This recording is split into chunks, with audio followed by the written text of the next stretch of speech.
Alors en bref, vraiment juste en 5 minutes ce matin, Bruno Attal, lui encore, Bruno Attal qui partage sur son compte Twitter un truc scandaleux, où il dit qu'il y a des nouvelles des féministes et il partage la vidéo absolument honteuse d'un individu qui va frapper une femme, qui va lui mettre une balayette pour la faire tomber au sol, avec ce fameux mot qui a des nouvelles des féministes. Bon, voilà, donc Bruno Attal, encore une fois, il essaye, comme énormément de faf dans ce pays, de faire de la question du viol une question identitaire, une question liée à l'immigration.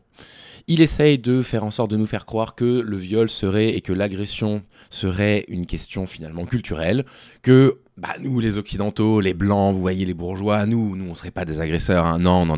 Hein, ce sont les populations stigmatisées, ce sont les populations immigrées, ce sont les communautés méditerranéennes, etc.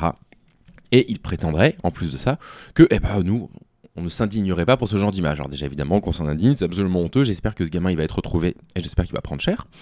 Parce qu'il a quand même agressé une femme, hein. Ça a été filmé. Et en fait, cette rhétorique, c'est vraiment la rhétorique d'extrême droite de base. Elles sont où les féministes quand il faut dénoncer les crimes commis les crimes commis par les immigrés? Elles sont où les féministes quand il faut dénoncer le sexisme de certaines communautés, de certaines cultures, etc. En fait, on pourrait complètement retourner l'argument. En fait, il est où l'engagement pour les femmes? Parce que là, il va nous faire croire, Bruno Attal, qui s'engage pour les droits des femmes. Vous êtes où, Bruno Attal? Moi aussi, je peux jouer au con. Hein. Quand il faut dénoncer les viols commis par la haute bourgeoisie française dans les écoles d'ingénieurs? Vous êtes où, Bruno Attal, quand il faut dénoncer les viols commis par les communautés ultra-bourgeoises, bien de chez nous, dans les grandes écoles?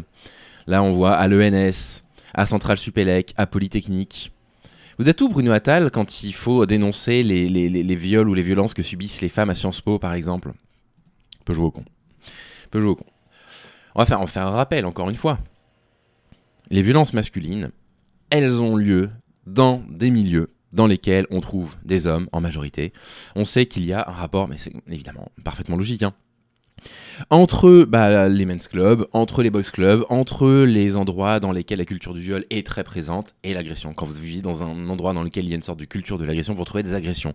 Quand vous êtes dans un endroit, quand vous venez d'un endroit, on en avait parlé avec j'ai oublié le nom qu'on lui avait donné, le médecin, et que vous venez d'études dans lesquelles la culture de l'humiliation est omniprésente, vous trouvez des actes d'humiliation. Quand vous êtes dans un milieu dans lequel la culture du masculinisme est présente, vous trouvez des actes masculinistes.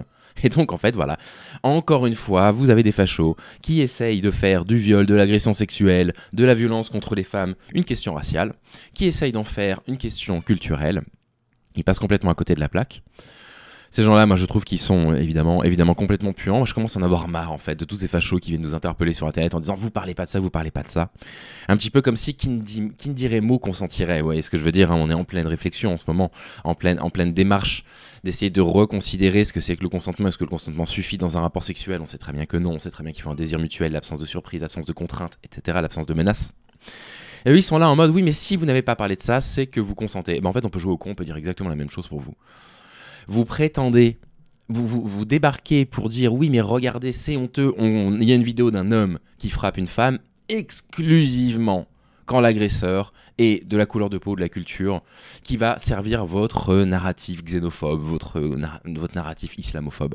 Vous êtes puant, vous êtes vraiment puant. Je comprends même pas comment vous pouvez ne pas avoir honte de vous, parce qu'on pourrait vous faire exactement la même chose. En fait, les droits des femmes, vous n'en avez rien à faire, vous n'en parlez absolument jamais, sauf si ça va vous permettre de servir votre narratif. Et très sincèrement, voilà, vous faites peine à voir. C'est tout, je suis juste un peu en colère, je vous mets ça en ligne, et je vais passer ma journée. Ça m'a permis de me passer un peu les nerfs, c'est bien aussi. J'ai le droit de faire des vidéos pour moi. Prenez soin de vous, et je vous dis à très vite, salut.